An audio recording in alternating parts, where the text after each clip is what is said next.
Have you ever witnessed injustice right before your eyes, but no one dared to speak up? Imagine stepping into a courtroom, a place where justice is meant to be served fairly. But instead, you watch as a man is handed a severe penalty for being just a few minutes late, while others walk free simply because they look more important.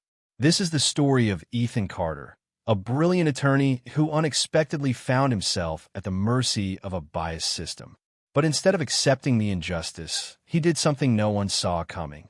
He turned the entire trial on its head, right in the middle of the courtroom. What happened when the judge realized Ethan wasn't just an ordinary citizen? How did his fight against corruption shake the very foundation of the legal system? Would the truth finally come to light, or would power continue to bury it? Get ready for a gripping, high-stakes showdown. If you love stories of dramatic turnarounds, exposing injustice, and the triumph of truth, make sure to subscribe to Golden Story so you never miss a moment of the action.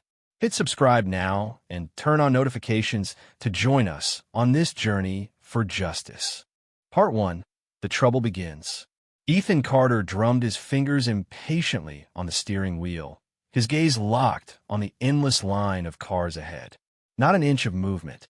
The highway leading into Riverdale County was always congested, but this morning, a serious accident had turned it into a giant parking lot. He glanced at the dashboard clock. 8:30 a.m. Time was slipping away. The hearing was set for 9 a.m., and he still had to get through security, find the courtroom.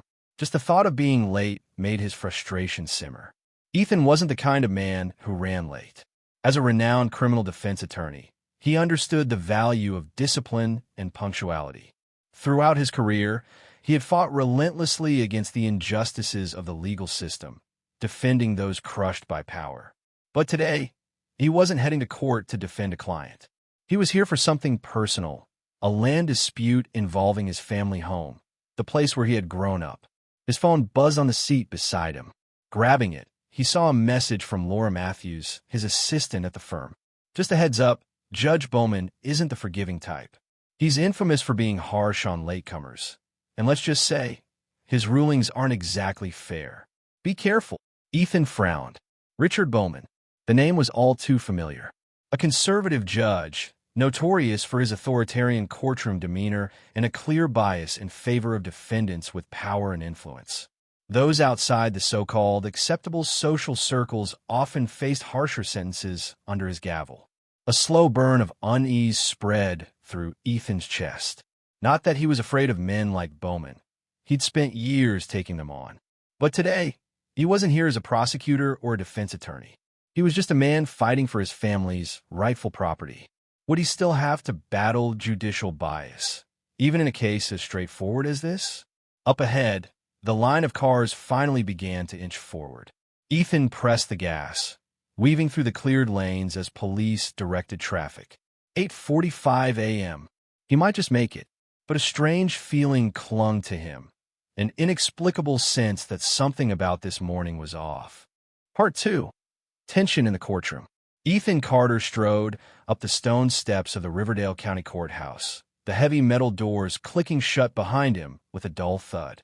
8:55 a.m. He had made it just barely. Taking a deep breath, he moved swiftly through security, his sharp gaze flickering over the packed waiting area. This courthouse was no stranger to him. But unlike the grand federal courtrooms where he had argued high-profile cases, today he found himself in a cramped, aging courtroom, one where verdicts seemed to be shaped not just by law, but by the whims of those who wielded it. The air was thick with tension. Dim fluorescent lights cast a sickly glow over the room, making the peeling paint on the walls look even more worn. The scent of old paperwork, cheap coffee, and quiet desperation clung to the air. Men in wrinkled shirts, anxious mothers clutching their children's hands, defendants shifting uneasily in their seats. Everywhere, there was a quiet, collective unease. Ethan found a seat in the back row, lowering himself into it while taking in his surroundings. A middle-aged man in a cheap suit hurried in, at least 5 minutes late. No one batted an eye. A young woman in a t-shirt and jeans arrived even later, yet not a single reprimand.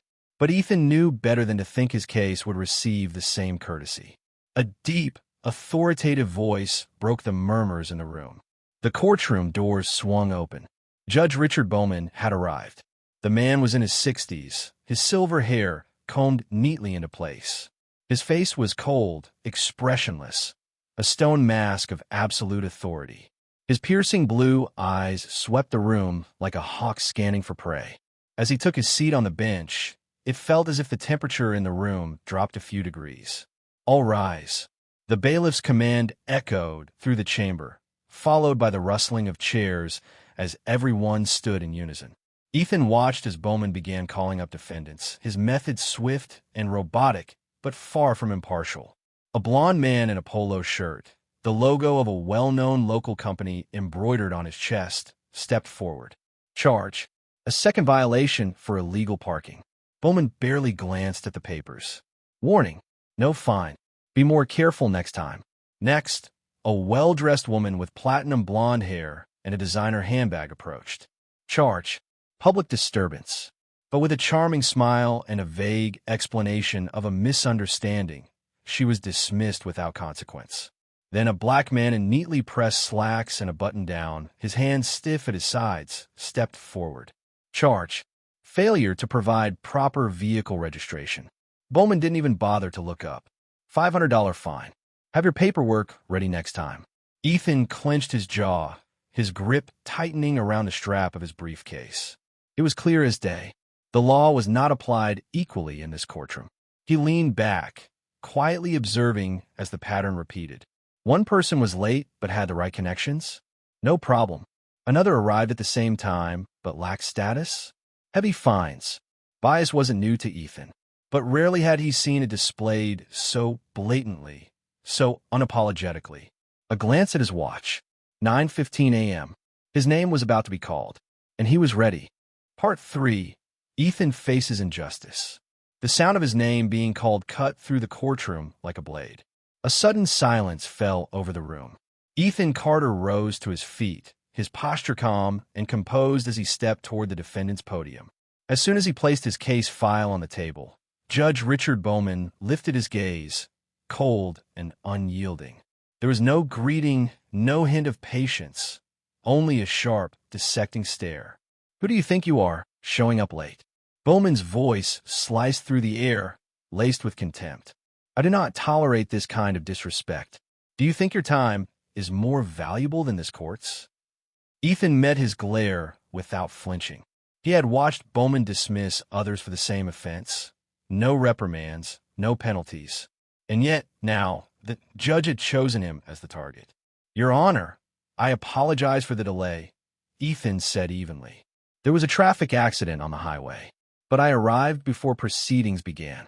Bowman let out a dry chuckle. Not a sign of amusement, but of disdain. "Your excuse is irrelevant. I don't need to hear justifications." He leaned forward, fingers interlaced, a glint of satisfaction in his eyes, the kind that comes with unchecked power. "I've already made it clear, I don't tolerate disrespect. And in this courtroom, failure to follow discipline comes at a cost. You are fined $1,000 for tardiness." A ripple of murmurs spread through the gallery. Ethan's expression remained neutral, but inside, his mind was racing. No one before him had been fined like this. Others, mostly white, mostly well-connected, had been let off with a simple warning. This wasn't about his lateness. This was about power. Ethan took a measured breath, keeping his tone level. "Your Honor, if I may, I'd like to clarify." "You may not." Bowman cut him off, voice slicing through the tension like a whip. "I don't have time for pointless arguments. You will pay the fine, or I can impose a harsher penalty. I suggest you learn when to keep your mouth shut." The courtroom went deathly still. Ethan's gaze swept across the room. Some looked uncomfortable. Others seemed to understand what was happening, but no one dared to speak. He gripped his case file tighter. This wasn't just about him anymore. This was about something far bigger. The sharp tap of Bowman's gavel broke the silence. He turned to the court officer. "Mark the fine in the record. Next case." Ethan's jaw clenched. All right, if Bowman wanted to play this game, then fine. Ethan would play it all the way to the end. Part 4. fighting back with intelligence. Ethan stood still for a moment, his gaze locking onto Judge Richard Bowman before scanning the room. No one else had been treated like him. No one else had been fined $1,000 for being late. No one else had been cut off the second they tried to explain. Taking a deep breath, he adjusted his tie and took a single step forward. His voice was calm, steady, controlled, yet commanding. Your Honor, I respect this court, but I need to clarify something. I arrived before proceedings began. I was not the only one who was late this morning. Yet, I'm the only one being fined at this level. A murmur rippled through the courtroom. Heads turned, quiet nods of agreement surfacing from those who had been ignoring the obvious until now. Bowman leaned forward, his piercing gaze sharpening. Are you implying something, Carter? Ethan didn't blink. I'm simply stating facts. Flipping through the pages of his notes, he let his fingers glide over the scribbled observations he had made from the back row earlier. I counted at least 3 late arrivals today. A man in a gray suit walked in at 9:05. A young woman entered just before my name was called. Neither was reprimanded. Neither was fined. More whispers. People exchanged glances. A woman in the back row muttered something to the person beside her. A young man bit his lip, his eyes flashing with recognition. Bowman slammed his gavel down, irritation flashing across his face. You do not dictate how I run my courtroom, Carter. I am not obligated to justify my rulings to you. Ethan let a faint smirk cross his lips, but his eyes were sharp, razor sharp. But the law is silence. A thick, unbreakable tension filled the room. Ethan held Bowman's gaze, his voice unwavering, carrying the quiet authority of a man who had seen the law weaponized and had spent his career dismantling those who abused it. As a criminal defense attorney, I believe justice isn't just about laws written on paper. It's about how they are enforced. And I have to wonder, Your Honor, is there a consistent standard being applied here? Or has bias played a role in these decisions? A dead stillness settled over the courtroom. Every eye was on Bowman now, waiting to see how he would respond. The judge's face flushed red. Not with anger, with exposure. Are you accusing me of discrimination in my own courtroom, Carter? Bowman's voice had lost some of its authority. Ethan tilted his head slightly, his smirk sharpening. I'm just asking a fair question. If I'm wrong, I'll accept my fine. But if I'm right, then this system has a problem. The murmurs were no longer whispers. The entire gallery had caught onto what Ethan was doing, forcing the truth into the light. Bowman's gavel struck the desk harder this time, an attempt to regain control. I will not allow you to turn this hearing into a political debate, Carter. Your fine stands. Ethan nodded slowly, but not because he was backing down. No, he had just confirmed the most important truth of all. Bowman wasn't interested in defending his actions. He was only interested in maintaining his power. Stepping back, Ethan scanned the faces in the courtroom. People were watching him differently now. Some with admiration, some with frustration, but many with hope. He wasn't alone, and that meant this fight was only just beginning. Part 5, The Truth Revealed. Judge Richard Bowman clenched his jaw, his hawk-like eyes narrowing into slits. But beneath that cold, calculated stare, Ethan caught something else. Uncertainty. The judge slammed his gavel down again, harder this time, the sharp crack echoing through the courtroom. I will not tolerate disruptions in my court. If you continue this nonsense, I will have you removed immediately. Ethan smirked, a slow, knowing smirk. With deliberate ease, he reached down, unfastened the clasps on his briefcase, and pulled out his trump card. A small object caught the dim light of the courtroom, gleaming for all to see. A badge. Not just any badge. A senior prosecutor's badge. Engraved in bold, unmistakable lettering. Ethan Carter, Chief of Prosecutorial Investigations, Riverdale County. The room froze. The air grew thick with stunned silence. Ethan held up the badge, turning it just enough to make sure everyone could see. And then, in a voice that was calm, measured, yet impossible to ignore, he spoke. I am Ethan Carter, Chief of Prosecutorial Investigations for Riverdale County. He let the words hang in the air for a second. Let them sink in. Today, I didn't just come here for a personal land dispute. I also came to see firsthand how justice is carried out in this courtroom. The atmosphere shifted. Tension, realization, a collective understanding that something much bigger was at play. Murmurs erupted, hushed whispers between spectators who had spent their lives accepting injustice, now suddenly realizing they weren't the only ones watching. All eyes turned to Bowman. But the judge wasn't speaking. For the first time since he had entered, the once untouchable Richard Bowman looked shaken. His face, usually so composed and unreadable, had paled noticeably. His fingers twitched. His back stiffened. He was losing control. And worse, he knew it. Gone was the overbearing, smug authority. Gone was the iron grip he held over his courtroom. What remained was hesitation, doubt, fear. Ethan took a step closer, tilting his head ever so slightly, his tone as sharp as a scalpel. "So, Your Honor, let me ask you again, does justice in this courtroom truly apply to everyone equally?" The room waited. Bowman did not answer.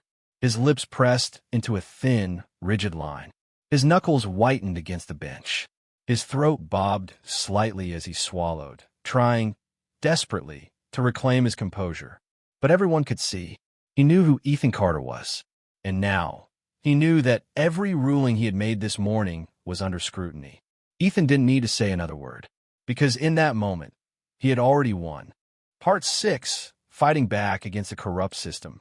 The silence in the courtroom stretched for a moment longer, and then the storm began. A ripple of shock spread through the room as Ethan Carter held his ground, his gaze locked onto Judge Richard Bowman. Then, with deliberate precision, he set his prosecutor's badge down on the judge's bench, its weight heavier than mere metal. The message was clear. The game had changed. His voice, deep and unwavering, cut through the tension. "I'm not just standing here as a plaintiff in a land dispute.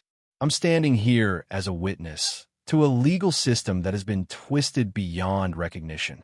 He let those words settle, let the reality sink into the walls of the courtroom. And before you even consider denying what's happening here today, let me inform you, this entire session has been recorded.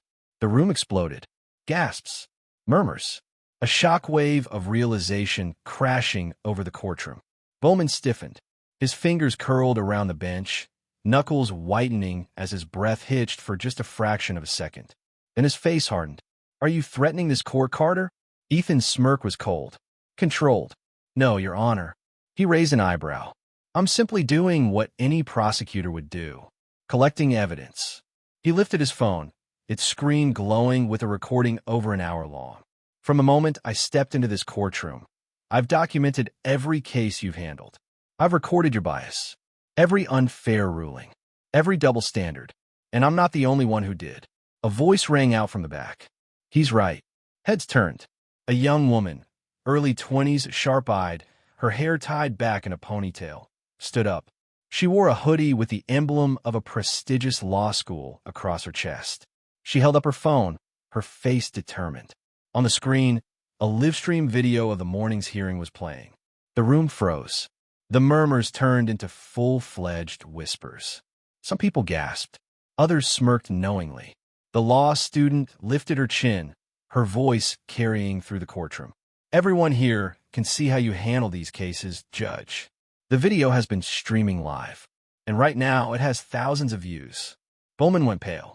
Ethan didn't need to say another word. He could feel it, the shift in the room. People pulling out their phones, checking the news, the comments, the reaction. And just as he expected, the video was exploding across social media. Judge Richard Bowman was already trending. Outside the courthouse, journalists were getting tipped off. News outlets were beginning to circle. A judicial scandal was unfolding in real time. For the first time in his life, Bowman was no longer in control. The judge inhaled sharply, trying to compose himself. But the panic, the unmistakable fear, was written all over his face. Ethan leaned forward, fingers interlaced, his voice calm but lethal. "So, Your Honor, do you have anything left to say?" For the first time in his career, Judge Richard Bowman had no answer. Part 7. The Fall of Judge Bowman. The next morning, Richard Bowman's name was everywhere. Riverdale County judge faces allegations of judicial bias. Video evidence exposes blatant discrimination in the courtroom. State launches official investigation. Is justice truly blind? Ethan scrolled through the headlines, sipping his coffee in his office. Everything was unfolding exactly as he had predicted. Within 24 hours, the State Judicial Review Committee had stepped in. A formal audit was launched, reviewing every case Bowman had presided over in the past decade. And the truth began to surface. Justice was never blind. The data was damning.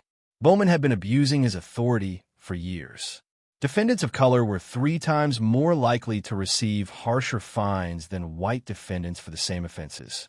Well-connected individuals with ties to local government consistently received reduced penalties or outright dismissals. Defendants without legal representation were regularly hit with excessive fines, even for minor infractions. Testimonies from working-class individuals were frequently disregarded, while statements from high-status witnesses were given undue weight. But it wasn't just numbers. People started coming forward. One black woman revealed that she had been fined $500 for a minor parking violation, while a white man with 3 similar offenses had only received a warning. A former defendant disclosed how Bowman routinely silenced people in his courtroom, intimidated attorneys, and used his position to crush those without power. Even court employees began to break their silence. A clerk, speaking anonymously, admitted that she had personally witnessed Bowman manipulate cases, bending the law as he saw fit, but no one dared to challenge him. The story ignited a firestorm across media channels. The public was outraged. The government had no choice but to act. An inevitable collapse. Within a week, Bowman was placed on administrative suspension pending investigation. But the pressure kept mounting. By week 2, the State Judicial Committee reached their decision. Richard Bowman was officially removed from the bench. 15 years as a judge, destroyed in just 14 days.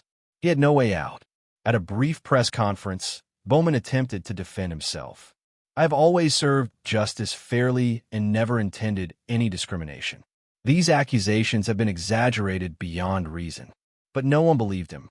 The damage was done. To the public, Bowman was now the face of corruption in the judicial system. For Ethan Carter, this was just the beginning. Final part, a reformed system, a meaningful ending.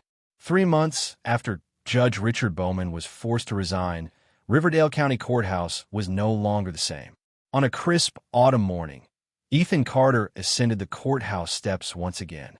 But this time, he wasn't walking in as a wrongfully fined defendant. He was stepping inside as a man who had helped change the system. A new system takes shape. Following the Bowman scandal, the state government and judicial council wasted no time implementing historic reforms. A new judge was appointed, Judge Evelyn Harper, a highly respected legal mind known for her impeccable record and unwavering sense of fairness. Unlike her predecessor, she believed that justice should be blind to social status, race, or background. Transparency became the new standard.